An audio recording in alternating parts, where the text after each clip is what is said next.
राजनीति में नेपोटिज्म का सबसे बड़ा उदाहरण यादव परिवार। राजनीति में नेपोटिज्म यानी परिवारवाद और पारिवारिक प्रभाव का मुद्दा भारत में लंबे समय से मौजूद है।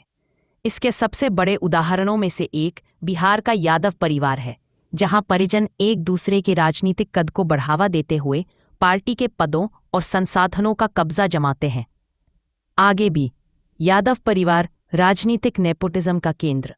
तेजस्वी यादव, जो कि आज बिहार विधानसभा में पार्टी के कार्यकारी अध्यक्ष हैं, एक प्रमुख उदाहरण है।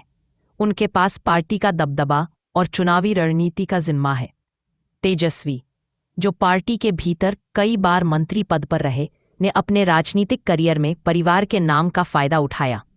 इसके अलावा यादव परिवार के कई सदस्यों ने संसद सदस्यता, विधायक पद और अन्य सरकारी नौकरियों को पारिवारिक बुनियाद पर हासिल किया है। परिवार के एक से अधिक सदस्यों की संसद सदस्यता और स्थानीय पदों पर कब्जा यह दर्शाता है कि पार्टी के टिकट और संसाधनों का बंटवारा पारिवारिक हित में होता है।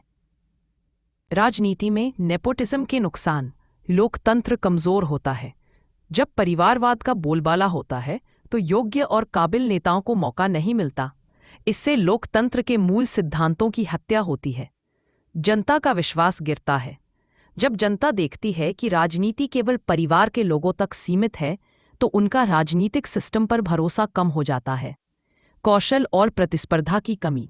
परिवारवाद के कारण राजनीतिक प्रतिस्पर्धा खत्म हो जाती है, जिससे राजनीति में गुणवत्ता और नए विचारों का अभाव होता है। भ्रष्टाचार की संभावना बढ़ती है। परिवार के भीतर सत्ता केंद्रित होने से पारदर्शिता कम होती है और भ्रष्टाचार के मामले बढ़ते हैं। अंतर किंतु राजनीतिक सुधार जो नेपोटिज्म को रोक सकते हैं। 1. पार्टी टिकट देने में पारदर्शिता। पार्टी को चुनावी इकन वितरण में पूरी पारदर्शिता अपनानी चाहिए। किसी भी पारिवारिक सदस्य को टिकट देने से पहले उम्मीदवार की काबिलियत, अनुभव और जनता की राय को प्राथमिकता देनी चाहिए। 2. नेताओं की कार्यकाल सीमा। किसी भी परिवार का एक व्यक्ति पार्टी के शीर्ष पदों पर अधिक समय तक नहीं रह सकता। कार्यकाल सीमित कर नई पीढ़ी को मौका दिया जाए। 3. सशक्त स्थानीय नेतृत्व का विकास। स्थानीय स्तर पर कार्यकर्ताओं को प्रोत्साहित करना चाहिए ताकि परिवारवाद के बजाय क्षेत्रीय कार्यकर्ता राजनीति में उभर सकें। 4. आम जनता की भागीदारी बढ़ाना। पार्टी कार्यों में आम जनता की भागीदारी बढ़ानी चाहिए ताकि निर्णय परिवार के बजाय जनता के हित में हो। 5. चुनावी सुधार। चुनाव प्रक्रिया में फंडिंग की पारदर्शिता सुनिश्चित करना।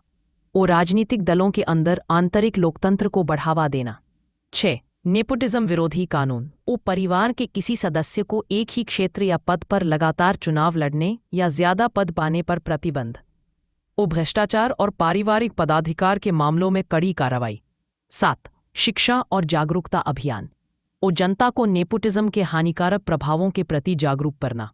युवाओं को प्रेरित करना कि वे पारदर्शिता और योग्यता के आधार पर नेताओं को चुनें। यादव परिवार और ऐसे कई राजनीतिक परिवारों का उदाहरण हमें यह दिखाता है कि राजनीति में नेपोटिज्म किस तरह से लोकतंत्र को कमजोर करता है। इसके विरुद्ध जागरूकता, पारदर्शिता और सख्त सुधार ही हमारे लोकतंत्र को मजबूत बना सकते हैं। जनता को भी चाहिए कि वे नेपोटिज्म वाले उम्मीदवारों को न चुनकर बदलाव के लिए कदम उठाएं। तभी हम एक सशक्त, न्यायसंगत और विकासशील राजनीति देख सकेंगे।